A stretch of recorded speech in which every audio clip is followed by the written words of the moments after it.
Drejtoria Rajonale e Trashëgimisë Kulturore në Shkodër ka nisur riparimin dhe rihabilitimin e disa monumente me vlerë në qytetin e Shkodrës. Këtë hënë puna ishte përqendruar në pastrimin e memorialit përkujtimor të ishte-pionir politik i vendosur para Bashkisë Shkodër.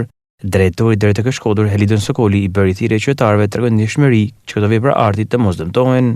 Këto janë vepra arti në hapësira publike, të cilat jo vetëm zbukurojnë qytetin, por janë të lidhura edhe me ngjarje të shënuara, me personalitete, ose përkujtojnë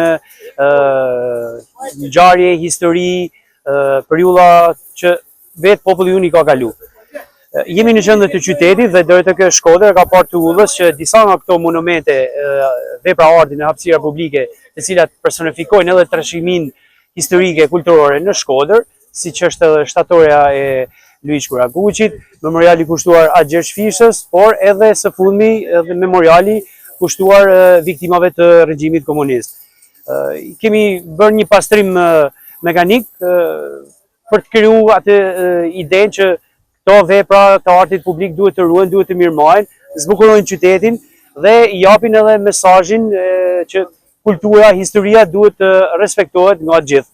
Një thirrje edhe qytetarëve të tregojnë pak ndjeshmëri në mënyrë që këto vepra arti në hapësira publike t'i respektojmë, mos i dëmtojmë dhe të vlerësojmë pra jo vetëm arredimin urban që ato përmirësojnë, por edhe mesazhin që ato përfaqësojnë, pra kushtuar personaliteteve apo ngjarjeve historike.